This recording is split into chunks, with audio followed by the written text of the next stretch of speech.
Lideramos el camino de la opinión pública y buscamos que la cultura del debate alcance consensos y soluciones a los problemas de nuestro país.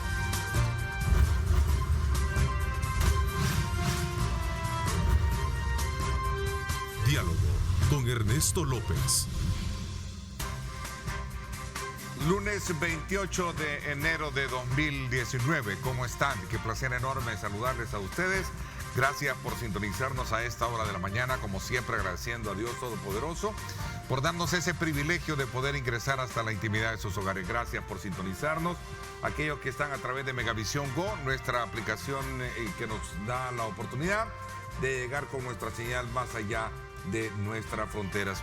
Antes de presentarles nuestro tema y a nuestro invitado de hoy, que es precisamente el presidente de ANEP, Luis Cardenal, con quien vamos a repasar aspectos de la vida política electoral y especialmente qué elección nos deja la campaña electoral que está por concluir y tras el cierre de campaña que las cuatro fórmulas presidenciales llevaron a cabo el pasado fin de semana. Ahora vamos ya a conversar con nuestro invitado de hoy, precisamente el presidente de ANEP, Luis Cardenal, con quien vamos a hacer un repaso en lo que resta de esta primera parte del programa sobre la elección que nos deja esta campaña electoral. Sabemos que había un tráfico muy complicado, un cierre temporal en el sector de la avenida Manuel Enrique Araújo. Bienvenido, buenos días, Luis. Muchísimas gracias, Ernesto. Muy buenos días, estimados televidentes. Las disculpas, motivos de fuerza mayor me hicieron venir tarde. Pero ya está rehabilitado el paso en ese sector, ¿no? Yo logré pasar cuando ya estaban moviendo los camiones que habían retirado el poste y los cables, porque habían cerrado, estaban desviando hacia el Boulevard Los Héroes. Los Héroes, sí. Toda la calle viniendo de Santa Tecla estaba prácticamente inmovilizada. Bueno, pero qué bueno que ya estamos acá. A 6 días para concluir el periodo electoral, presidente de la ANEP, si es que no hay una segunda vuelta, ¿no? Es importante resaltar el trabajo a los ajustes pertinentes que se han desarrollado tanto a nivel de partidos, fórmulas presidenciales, incluso el mismo Tribunal Supremo Electoral. Vamos a aprovechar su presencia hoy para estudiar escenarios de país a futuro que nos permita pues comprender mejor qué es lo que el sector empresarial, el sector privado en nuestro país de alguna manera visualiza. Sin duda alguna, esta campaña electoral ha sido muy atípica, ¿no? Sí. ¿Qué lecciones deja o qué lección a su criterio nos deja esta campaña, presidente de la ANEP? Obviamente ha sido atípica, es una campaña inédita como no ha habido otra en la historia del país, por lo menos en la historia que nosotros podamos recordar, en donde existen 4 partidos, 3 con posibilidades, 2 con posibilidades más grandes y 1 que las encuestas hablan que tiene una ventaja sustancial sobre los otros.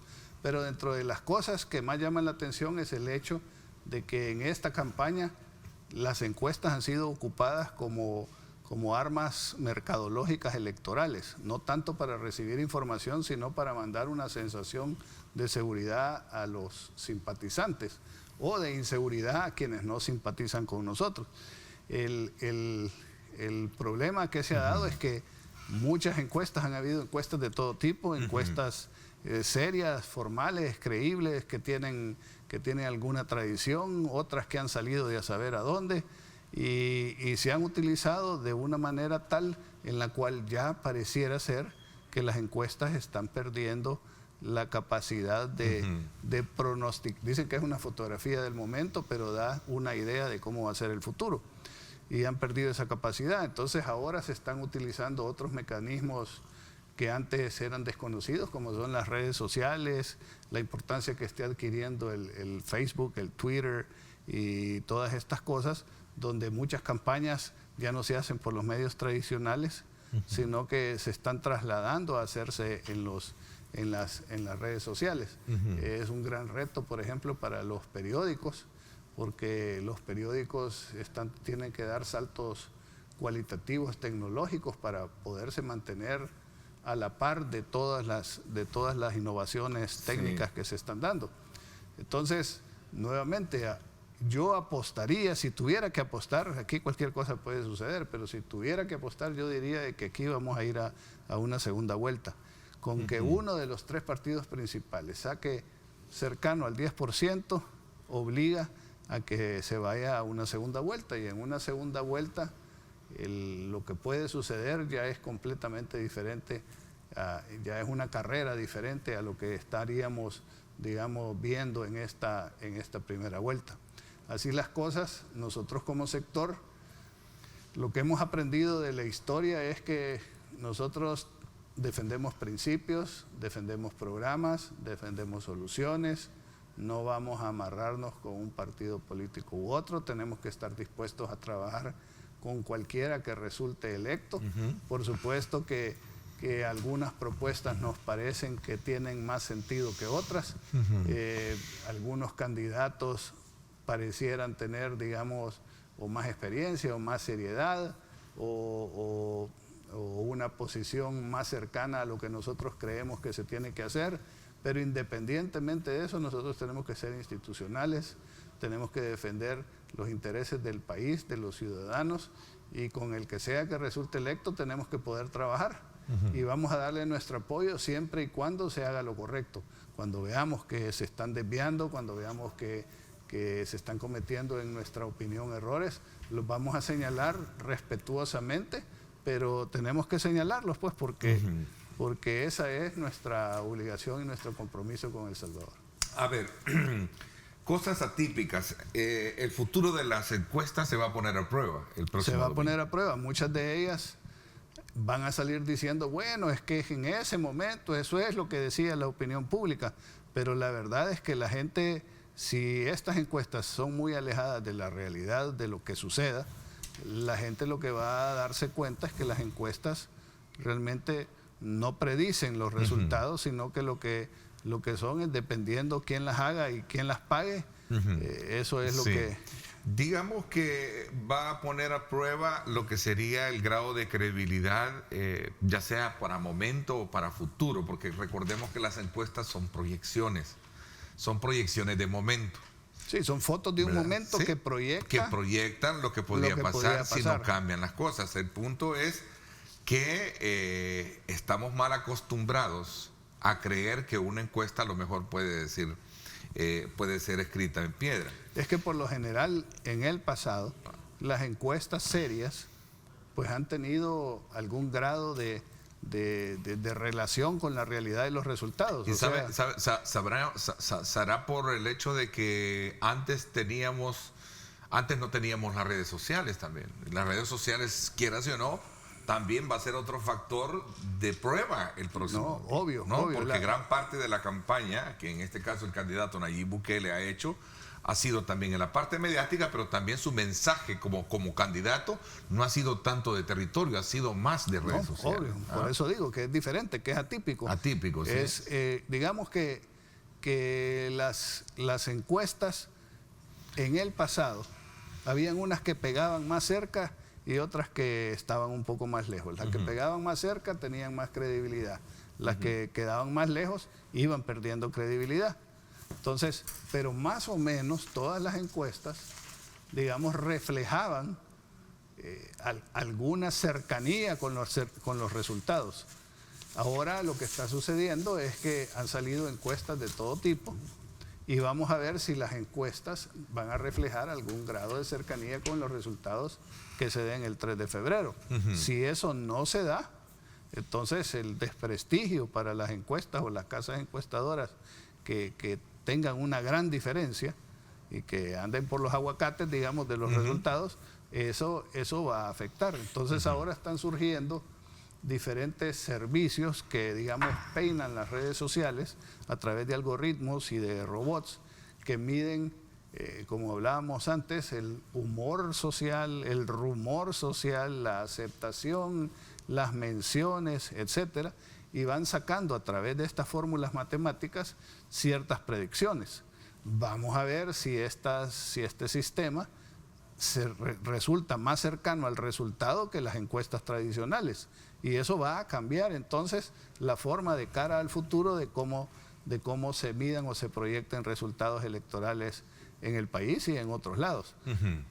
A ver, otro elemento, y esta caracterización de aspectos que usted ha logrado mencionar en el programa, que es lo atípico y que es lo que hemos tenido en esta campaña electoral, también en el programa de los viernes, lo hemos analizado en nuestro programa de los viernes, nuestro análisis político semanal, y decía uno de nuestros panelistas, hay varios aspectos de los cuales ya hablamos, el tema de las encuestas, ponerlas a prueba, el tema de las redes sociales, también está el tema de si es que verdaderamente puede llegar a romper una tercera fuerza política, que este es un segundo intento, digo porque la última presidencia en la que estuvo el expresidente Saca no lo logró, pero sí esta puede lograr romper ese bipartidismo que también por muchos años ha dominado la agenda presidencial, ¿no? Esa es otra de las cosas que hay que analizar. Si hay posibilidad o hay espacio para una tercera fuerza.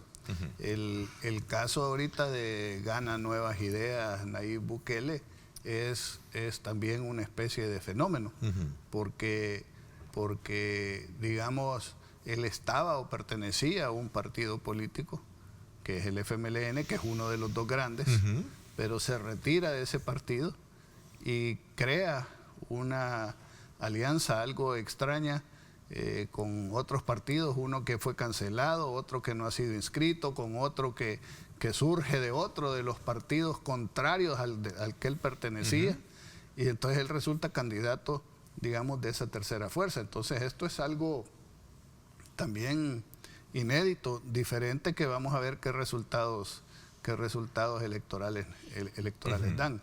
Pero sí creo de que aquí lo que se está obligando, y está obligándonos a los ciudadanos, es a ser más analíticos. Pareciera ser que la campaña en esta ocasión se está manejando mucho a nivel emocional, o sea, se le trata de llegar a los sentimientos y a las emociones a la gente.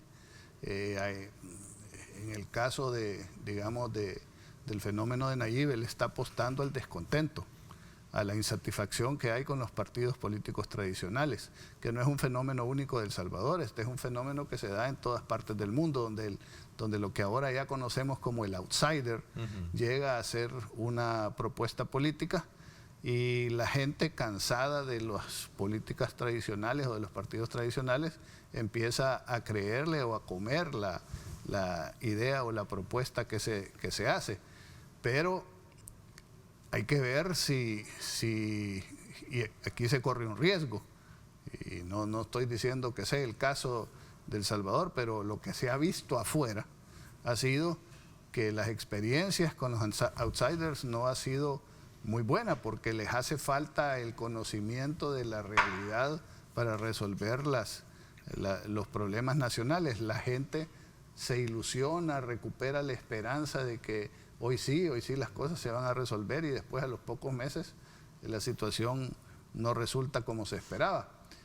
Hay también un componente muy nefasto, creo yo, muy dañino, que es el populismo, que es donde los políticos pretenden decirle a la gente lo que creen ellos que la gente quiere oír, aunque sea irrealista, creando falsas expectativas que después llevan a decepciones, y estas decepciones producen descontento que después, Dios no lo quiera, pero en algunos lados ha sido así, se manifiestan en erupciones y en conflictos sociales.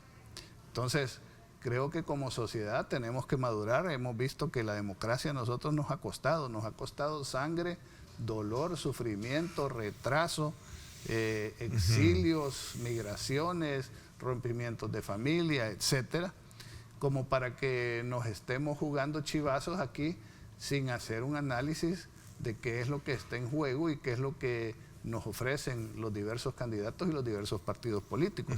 Entonces, creo que debemos de ser más analíticos, debemos de ver si en realidad las cosas que se proponen tienen viabilidad, tienen posibilidad de echarse para adelante, hay financiamiento para hacerlo, porque si yo les digo a todos ustedes, miren, yo les prometo que a todos les voy a regalar una casa, a todos les voy a dar carro del año, a todos les voy a dar un cheque mensual para que ustedes cubran sus gastos y sus necesidades, a la gente le va a gustar. Y si uno no analiza y y yo tengo cara convincente y lo cago con una cancioncita o lo repito mucho porque tengo plata para hacer propaganda, puede hacer que más de alguno crea. El sistema político tradicional está en peligro precisamente por no haber hecho la tarea que le corresponde hacer, que es el relevo, sostienen algunos analistas. Sí, yo creo que no solo es el relevo, sino que es que el relevo es bueno cuando uno ha agarrado mañas, cuando uno ha agarrado malas costumbres, cuando uno se ha acostumbrado a hacer las cosas y a como yo quiero, sin escuchar lo que la gente necesita o que lo que la gente quiere. De acuerdo, sí. Entonces, ¿qué es lo que ha pasado? Porque uno puede ser viejo de edad, pero joven de mente. Y puede haber gente que sea joven de edad y viejo en sus costumbres.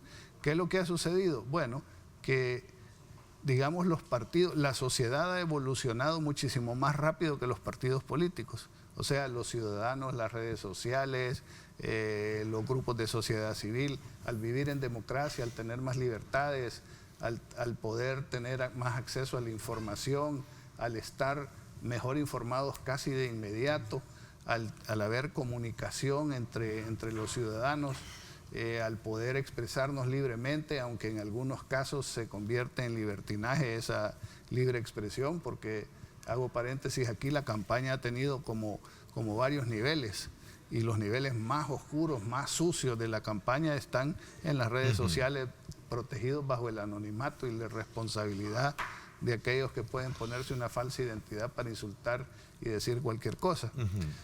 Pero digamos que eso es el lado malo, pero el lado bueno ha sido que los ciudadanos, digamos, se han involucrado y opinan. Antes, si nos recordamos los que vivíamos, digamos, en la época de los 70s, habían libertades, pero uno no podía criticar al que estaba en el poder. Por esa razón alguien decía por ahí que el problema no es de partidos, el problema es de quién dirige los partidos. Sí, pero es que eso es el partido, porque quien dirige los partidos se vuelve, en el fondo, caudillo. ¿Quién es el partido? Sí, o sea, un Vamos caudillismo, ¿no? Y sé que esto no le va a agradar a algunos, pero quizás el mejor ejemplo es el FMLN. El FMLN trae el mismo liderazgo que trae desde antes de la guerra. O sea, estaban antes de la guerra, eran los comandantes, pasaron la guerra, terminó la guerra, el proceso de reconstrucción, de paz, y después, 27 años después de la firma de los acuerdos de paz, los mismos comandantes que dirigieron la guerrilla son los que están dirigiendo el partido, y pareciera que lo piensan seguir o continuar dirigiendo. ¿Y eso cómo se ha manifestado? Se ha manifestado que las ideas que tenían durante la guerra, básicamente las continúan manteniendo ahora en la época de paz, nada más que el campo de batalla ya no es el campo militar, sino que es el campo político. Entonces ahí es donde la gente se va, digamos, poniendo descontentos o habiendo descontentos y a raíz de ese enconche que hay, ¿no? Y separándose de la realidad de lo que vive la gente y de lo que vive a propósito de este comentario, escuché decir a alguien ahí de forma irónica, ver cómo usted al referirse al FMLN estaba como creyendo que mira, ya estos son no, es que mire, son testigos de apocalípticos, sí. ¿no? El sector privado hablando bien. Bueno, la verdad es que ha habido entendimiento con el FMLN, ¿no? Si es que nosotros, repito, nosotros tenemos que decir las cosas como las vemos. Claro. Nosotros no podemos estarle haciendo el juego o el favor a nadie en contra de lo que el país necesita. Ya nosotros evolucionamos, maduramos, nosotros ya entendimos que lo primero es el país, eso es lo primero, los ciudadanos, la gente, el ser humano, eso es lo primero.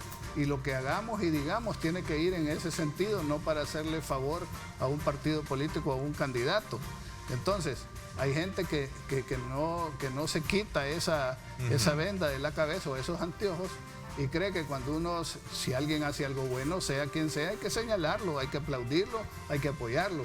Si alguien hace algo malo, pues igual hay que criticarlo, hay que darle sugerencias, hay que hacerle propuestas, pero no podemos nosotros quedarnos de brazos cruzados cuando el bus va en una carretera oscura, no han encendido las luces con las llantas lisas y está un barranco enfrente. Y nosotros no vamos a decir nada, mire, frene, vaya despacio o doble o no maneje en estado de ebriedad, porque eso sería irresponsable, aplaudirle solo porque el motorista es chero mío.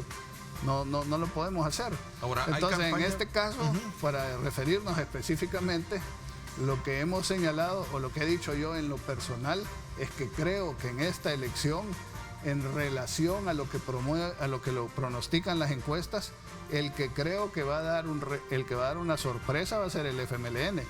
Yo no creo que el FMLN se mantenga en el voto tan bajo que tuvo en la última elección. Y como lo muestran las encuestas. Sí, al subir el FMLN habrá que analizar a quién le quita votos, ¿verdad? Porque el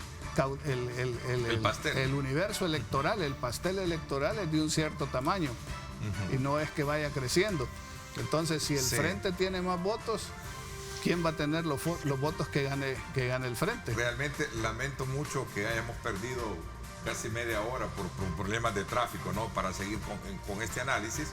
Bueno, que sin duda alguna nos hubiese llegado a comprender mejor desde la óptica de dirigente gremial sobre lo que al país le espera, ¿no? Independientemente, como usted bien sanamente lo dice, gane los próximos comicios, lo importante es establecer puentes para lograr lo que siempre hemos venido diciendo en este programa: establecer los acuerdos de país pertinentes para resolver los problemas, si no nos vamos a quedar No, y creo que es importante, porque ya oigo la musiquita, creo que es importante, en primer lugar, que todos los salvadoreños vayamos a votar el 3 de febrero, que participar en las elecciones no es todo lo que significa ser democracia, pero es una parte importante y fundamental. Nuestro voto puede hacer la diferencia y debemos de ir a ejercer ese derecho ciudadano que tenemos y que tanto nos ha costado. Y en segundo lugar, creo que también tenemos que dejar atrás un poco esta confrontación social que tanto daño nos hace como país.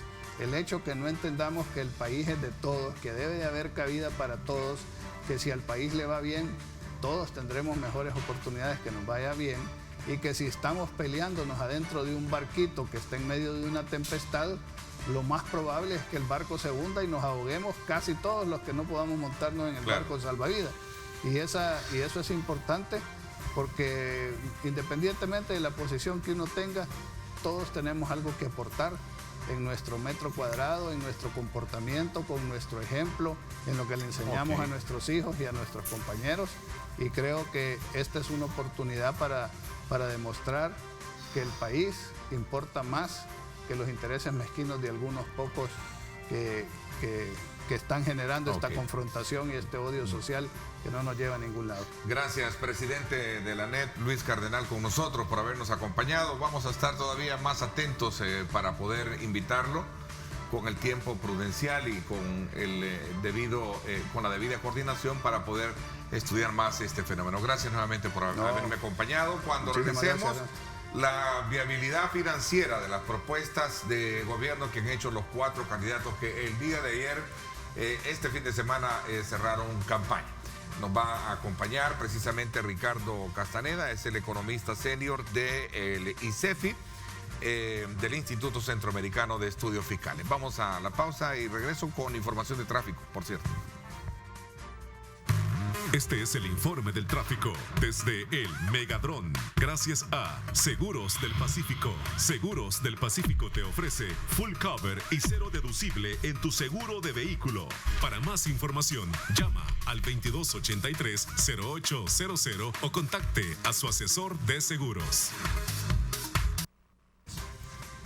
Bueno, vámonos entonces ahora hasta el sector del Boulevard Monseñor Romero. Ahí está el tráfico, hay carga vehicular para que usted tome en consideración si piensa desplazarse por esta zona. Yo creo que por esto todavía es producto de lo que logró tener nuestro invitado, el presidente de la ANEP, temprano, y que precisamente así es la ciudad capital, ¿verdad? Que pone en perspectiva lo que a vuelta de ruedas, ahí va, ¿verdad? Sobre este paso de lo que es el Boulevard Monseñor Romero. En vivo, en directo, esta imagen que nos eleva, vamos a pedirle una elevación. Allá está, hasta el fondo. Imagínense cómo está el tráfico. Así es que mucho cuidado, mucha atención si usted piensa viajar por esta zona.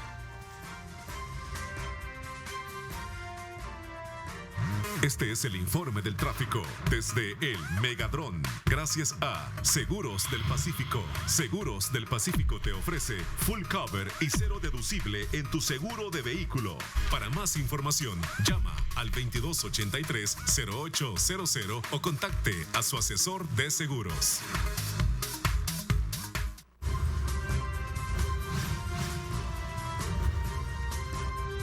Diálogo con Ernesto López. Estás viendo Diálogo con Ernesto López.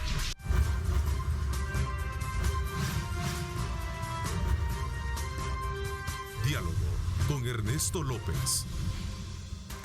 Bueno, gracias nuevamente por estar con nosotros. Ricardo Castaneda, economista senior del Instituto Centroamericano de Estudios Fiscales, con nosotros acá en el estudio. Gracias por acompañarnos, Ricardo. Bienvenido. Buenos días, Ernesto. Muchas gracias por la invitación. Un placer estar contigo. Qué bueno, Ricardo, tenerte, porque siempre cae bien examinar el escenario económico del país, el escenario fiscal y particularmente ahora que estamos a las puertas de elegir un nuevo gobierno.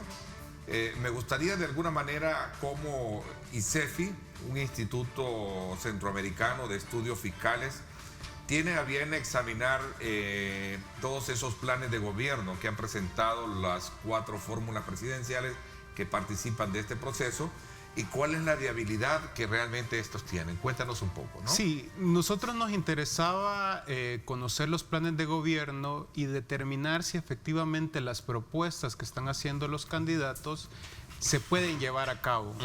Porque si no, esto luego se transforma en unas expectativas del ciudadano que no son realistas y esto evidentemente daña la propia democracia, la calidad de la democracia de uno de los países. Porque evidentemente en una campaña electoral es muy fácil ofrecer, pero es muy difícil decir cuánto cuestan esas ofertas y sobre todo de dónde vas a obtener los recursos para poderlo financiar. Sobre todo en un contexto en el cual El Salvador sigue teniendo una situación fiscal muy crítica. Recordemos, por ejemplo, que por el tema de la deuda en el país, por cada $100 que producimos entre todos los salvadoreños, $70 ya los debemos. Por el lado del gasto público, los niveles de rigidez del presupuesto son sumamente altos. Prácticamente por cada $1 que se recauda en el país en concepto de impuestos, 80 centavos ya tienen un destino específico. La cuarta parte del presupuesto únicamente se destina para el pago del servicio de la deuda. Todos estos factores hacen entonces uno preguntarse, si los candidatos están ofreciendo cosas nuevas, ¿de dónde es que van a obtener los recursos? Y a partir de ahí es que hemos analizado los 4 planes de gobierno y nos hemos encontrado que, si bien es cierto, hay propuestas interesantes, en términos generales, la mayor parte de las propuestas son inviables tomando en cuenta la situación actual de la economía y de las finanzas públicas. Por ejemplo, en términos de crecimiento económico, el partido Arena plantea la creación de 300,000 empleos durante el próximo quinquenio. Por su parte, el FMLN dice que van a crear 380,000 empleos. Vamos dice que van a ser 475,000 empleos. Gana, aunque no da una cifra de cuánta es la meta sobre los empleos que van a generar, sí dicen que van a llevar a la economía a crecer a niveles del 4%. Ahorita la economía en El Salvador cerró en 2.6% y ellos dicen que lo van a llevar a 4%.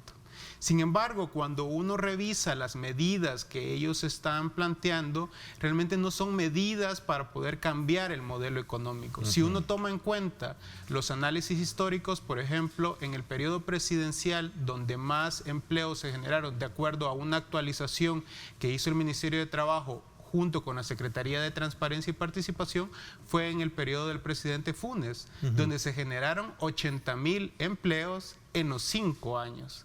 A partir de ahí uno empieza a decir, las metas que se están planteando realmente no son metas realistas. Ahora, pero cuando hablamos de crear, por ejemplo, en el caso de Arena, la fórmula presidencial de la Alianza por un Nuevo País plantea la creación de 300,000 empleos, incluso lo han estratificado ya hasta por rubros, y hablan que en un lado 15,000, 20,000 en otro, y así llegan a los 300,000. ¿Esto es factible entonces de acuerdo a esa lógica? ¿No es factible de acuerdo a esa lógica como tú lo planteas? Por ejemplo, en el caso del Partido Arena que tú señalas, ellos, una de las apuestas es llevar la inversión pública al 4% anual. Actualmente está alrededor de 2.6%. Estamos hablando de prácticamente hay que aumentar 1.4% del PIB solo en inversión pública. Pero ellos mismos hacen las estimaciones de cuánto obtendrían a partir de una serie de medidas que sobre todo están enfocadas por el lado del gasto público, y lo que ellos obtendrían realmente sería 2.6% del PIB. Es decir, solo en inversión pública se tendría que ir 1.4%, pero además ellos están proponiendo temas de educación inicial, temas de vivienda, temas de seguridad, temas de salud, y entonces ahí es donde no cuadran las cifras. ¿Por qué? Porque ningún partido ha logrado desarrollar de manera técnica realmente cuánto van a recaudar, cuánto van a incrementar los ingresos con las medidas que ellos están colocando, y tampoco han logrado señalar todo el costo del plan de gobierno para saber si realmente los ingresos que ellos van a obtener son suficientes. Porque otro punto que hay que poner en la mesa es que El Salvador tiene una ley de responsabilidad fiscal que ya te establece en alguna medida los parámetros que tú debes de cumplir. Por ejemplo, en el tema de los impuestos está la carga tributaria, y dice la ley de responsabilidad fiscal que a partir del año 2021 la carga tributaria en el país debe de ser de por lo menos 18.5%. Ahorita estamos en... Este año que acabamos de cerrar, cerramos en 18.3%, pero las estimaciones para 2019 es que va a caer, y va a caer en 17.9%. Entonces, una de las cosas que uno esperaría es que te dijeran cómo van a incrementar la recaudación. A partir de ahí, uno puede observar, por ejemplo, que Arena y FMLN dice que ellos van a incrementar la recaudación especialmente vía el combate de la evasión, que es cierto, en el país, solo en evasión en IVA al año se pierden alrededor de $500 millones. Pero la reducción de la evasión no se hace tan fácil, porque tú necesitas, por un lado, modernizar la administración tributaria, pero también necesitas la aprobación de una serie de iniciativas de ley que tienen años de estar en la Asamblea Legislativa y que no han sido aprobados. Por lo tanto, tú necesitas de otro tipo de medidas. En el caso de El Salvador, uno de los problemas además que se tiene es que la forma como se cobran los impuestos son impuestos regresivos, es decir, que terminan afectando más hacia los sectores más pobres del país. Entonces uno también esperaría medidas que vayan encaminadas a corregir ese rumbo, pero no todos los partidos han presentado. Quizás el único que ha presentado más en esa vía es el Partido Gana, que ha planteado implementar un impuesto predial, establecer el principio de renta mundial en la recaudación del impuesto sobre la renta, y también, hay que decirlo, es el único partido que de manera explícita en su plan de gobierno aparece lograr un pacto fiscal, que eso es fundamental en el país. Este es Nayib Bukele con Gana, ¿no? Exactamente. En el caso de Vamos, ellos están planteando el establecimiento de un monotributo del 5% de las ventas netas, especialmente para las micros y pequeñas empresas. Esas son lo que plantean por el lado de los ingresos. Por el lado del gasto, todos los partidos coinciden con la eliminación de la partida secreta, por ejemplo, que hay que decirlo que la partida secreta como tal fue declarada inconstitucional desde el año 2010. Ahora a esta partida se le denomina gastos reservados. Nosotros desde el ICEFI habíamos recomendado que esta partida se quitara porque un país como El Salvador estaba destinando alrededor de 38 millones para ello. Ahora, ¿con ese tipo de medidas es suficiente para lograr lo que ellos están planteando? No, Por ejemplo, Ghana dice que quiere llevar el presupuesto de salud al 4% del PIB. Además, habla de ampliar la cobertura en educación inicial, especialmente de niños de 0 a 4 años.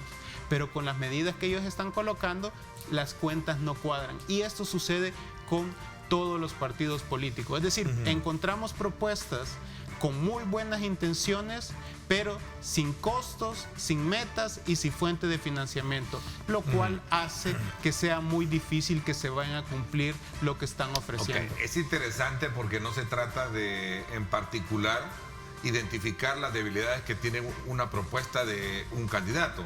Has hecho una generalidad de los 4 como se plantea. Bien, veíamos el caso de Arena, Ghana y también Vamos, se decantan por los asocios público-privados, el FMLN por impulso de polos de desarrollo, como lo hemos visto últimamente. Este es parte del informe. Mi pregunta entonces, ¿a qué se va a enfrentar el nuevo gobierno? Aprovechando ya los minutos que tenemos, ¿a qué se va a enfrentar el nuevo gobierno? Es decir, que se elija y con qué herramientas fiscales, financieras va a contar para poder desarrollar su agenda. Vamos a hacer una pausa y regresamos con eso.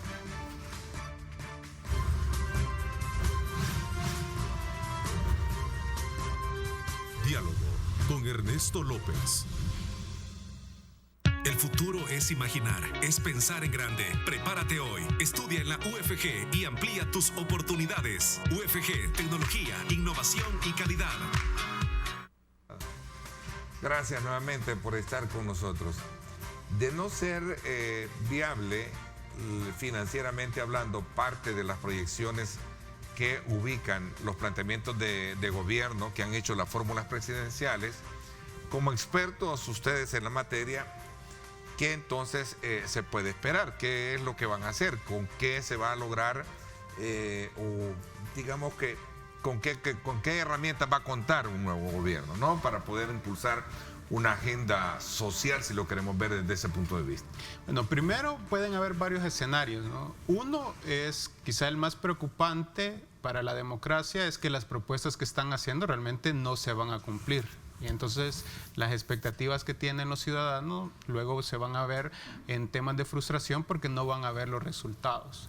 Otro es que por temas de estrategia no nos estén diciendo todas las medidas que van a impulsar ya estando en el Ejecutivo en la parte de finanzas públicas. Es decir, por ejemplo, muchas veces se piensa que si tú hablas de impuestos en la época de campaña, eso te resta votos.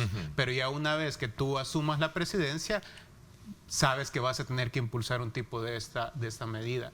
En cualquier caso, creo que los ciudadanos lo que sí debemos de saber es que la situación del país sigue siendo muy crítica y que independientemente quién gane las elecciones, para poder encontrarle una respuesta a los problemas que tiene el país, requiere el consenso de todos los actores. Y esto implica necesariamente lograr un acuerdo fiscal con una visión incluso que vaya más allá de un periodo presidencial. De lo contrario, vamos a seguir con las mismas dinámicas en las cuales los resultados que la ciudadanía ve son resultados insuficientes. ¿Por qué? Porque en el país hemos sido incapaces de responder 3 preguntas básicas. ¿Cuál es el país que queremos? ¿Cuánto cuesta ese país que queremos y cómo lo podemos financiar? Evidentemente hay distintas medidas que se pueden impulsar para ello. Por el lado de los ingresos, nosotros hemos planteado la necesidad de un impuesto al patrimonio, un impuesto predial, un IVA diferenciado especialmente para bienes de lujo. También hemos hablado de reestructurar el impuesto sobre la renta, especialmente incorporando los principios de renta mundial. Adicionalmente hemos hablado de la necesidad de que se exploren los impuestos ambientales en el país y evidentemente todo el tema del combate de la evasión. Adicionalmente hemos señalado la necesidad de que se revisen los privilegios fiscales. En El Salvador, cada año el Estado deja de percibir $900 millones en concepto de exenciones, exoneraciones e incentivos. Sin embargo, no hay una evaluación que nos permita saber si realmente este tipo de iniciativas tienen algún impacto positivo por el país. Por el lado del gasto, nosotros hemos señalado la necesidad de contar con un presupuesto por resultados, porque actualmente la ciudadanía sabe cuánto se le asignan a las distintas carteras de Estado, pero no sabe cuáles son los resultados que se comprometen a tener las distintas instituciones. Asimismo, vincular el presupuesto con la planificación para que ese país que queramos realmente se pueda ir realizando. Y otro de los aspectos es avanzar hacia la universalidad de los bienes y servicios públicos. Sabemos que en un periodo presidencial no se va a lograr todo, porque realmente es muy, muy difícil, pero sí que se puedan ir dando pasos. ¿Por qué? Porque solo en el tema de educación, 1 de cada 3 niños, niñas y adolescentes están afuera de las escuelas. Estamos hablando de 800,000 niños, niñas y adolescentes. Eso no lo va a poder solucionar de la noche a la mañana el próximo gobierno, pero sí que puede ir cerrando esas brechas para darle mejores condiciones a las personas. Y así podemos hablar en el tema de salud, en el tema de seguridad. Uno de los temas que sigue siendo ausente es el tema de la igualdad de condiciones entre hombres y mujeres, porque actualmente las mujeres, cuando uno suma el trabajo remunerado con el trabajo no remunerado que hacen en las casas, el trabajo de cuidado, prácticamente las mujeres trabajan 8 horas más a la semana que los hombres. Entonces, ¿cuáles son las medidas que van ellos, los candidatos, a impulsar para eso? Sigue siendo una de las grandes incógnitas. El tema de medio ambiente, por ejemplo, en El Salvador, prácticamente el 90% del territorio salvadoreño es vulnerable frente al cambio climático. Entonces, no podemos seguir pensando que vamos a seguir produciendo de la manera como lo hemos hecho hasta ahora, porque no solo necesitamos tener mayores tasas de crecimiento, sino que también este crecimiento respete los derechos de las personas a través de salarios dignos, pero también respete el medio ambiente. La semana pasada decía una de las ONGs en nuestro país, Funde, los resultados de elecciones influirían en rumbo de inversiones, Generalmente, sobre todo eso tiene que ver con las calificadoras de riesgo del país. Recordemos que en El Salvador venimos hace un par de años de caer en impago por una parálisis política. Y uno de los aspectos importantes que sigue siendo una incógnita es cómo va a ser la relación entre quien resulte electo y la Asamblea Legislativa. ¿Por qué? Porque para aprobar deuda en este país se requiere de mayoría calificada, y para tú lograr mayoría calificada requieres el consenso de todos los partidos políticos. Es decir, que partidos que en este momento pareciera que son enemigos y que no se van a poder sentar a negociar, van a tener que hacerlo, porque de lo contrario la situación del país va a ser muy crítica. O sea, un acuerdo político es un acuerdo de naciones urgente, necesario, más allá de cualquier trazo que se quiera plantear bajo una propuesta como la que estamos estudiando. Exactamente, y sobre todo un punto que quiero rescatar es que si uno revisa los planes de gobierno, hay coincidencias. Por ejemplo, todos los partidos coinciden en incrementar la cobertura en salud en el primer nivel de atención. Todos los partidos coinciden en mejorar los niveles de cobertura de educación inicial, en incrementar la inversión pública. También coinciden, por ejemplo, en tener una agenda de transparencia y lucha contra la corrupción. Entonces uno dice, bueno, si existe la madurez política porque todos ustedes están proponiendo en esas áreas esos puntos, ¿por qué no se logra un acuerdo de país en esos ámbitos? Porque de esa manera es como podemos ir avanzando. Al final de cuentas, la democracia no se trata de ganar elecciones. La democracia se trata de que los partidos políticos puedan servir como instrumentos para mejorar las condiciones de vida de las personas. Pero evidentemente para eso se requiere otra variable, y es la participación ciudadana. No basta con que vayamos a las urnas el próximo 3 de febrero, sino que también la ciudadanía tiene que ser una ciudadanía vigilante, porque todo esto de lo que estamos hablando es del dinero de las personas. Acá en este país, de acuerdo a nuestros estudios, más del 60% de los impuestos que se pagan en concepto de IVA e impuestos sobre la renta vienen de la clase trabajadora. Cada vez que tú vas al supermercado, vas a la farmacia, tú estás pagando impuestos. Por lo tanto, es muy importante que la ciudadanía se involucre. Tenemos 3 tipos de ingresos, ¿verdad? El ingreso vía impuestos, Luego están lo que se denominan no tributarios, que ahí entran, por ejemplo, cuando tú vas al zoológico y pagas, las multas de tránsito, etcétera. Y los extraordinarios. Y los extraordinarios, o también se denominan los ingresos de capital. En el caso de El Salvador, la mayor fuente de financiamiento son los impuestos. Prácticamente de cada dólar que el Estado recauda, cada dólar que el Estado recibe de ingresos, 90 centavos provienen de impuestos. Y por eso es tan importante que este tipo de temas que parecen muy técnicos, que solo le corresponden al ministro de Hacienda, bien, para comprender mejor cómo construir un análisis o una lectura de lo que realmente cualquier gobierno puede hacer. Y más aún tratándose de tiempos muy complejos, difíciles, donde se requiere muchísimo sin duda, de poder tener recursos para desarrollar una agenda social que cumpla con las expectativas del salvadoreño, que resuelva grandes problemas, ¿verdad? Efectivamente, por eso nosotros hacemos nuestros votos para que el proceso de las elecciones sea realmente una fiesta democrática, pero también confiamos que todos los actores van a tener esa madurez para lograr ese gran acuerdo de país en beneficio de la ciudadanía, porque mientras sigamos sin resolver esas tres grandes preguntas de cuál es el país que queremos, cuánto cuesta y cómo lo vamos a financiar, va a ser muy difícil que superemos la difícil realidad que tenemos ahora. Un El Salvador distinto es posible en la medida que podamos cambiar la actual política fiscal del país. Ricardo, quiero agradecerte que me hayas acompañado en esta segunda parte del programa como economista y representante de un instituto que estudia el fenómeno, desde luego, fiscal en el país y la región.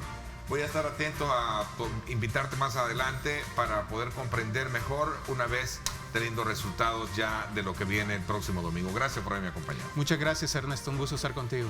Gracias por mi parte. Esto es todo por hoy. Los invito a que sintonicen en directo con Ernesto López Radio. Hoy, 6 de la tarde, este servidor y, por supuesto, Astrid Dávalos, estaremos abordando temas siempre de mucho interés para usted. Gracias, pásenla bien y como siempre recuerden lo más importante, amar a Dios sobre todas las cosas. Lideramos el camino de la opinión pública y buscamos que la cultura del debate alcance consensos y soluciones a los problemas de nuestro país.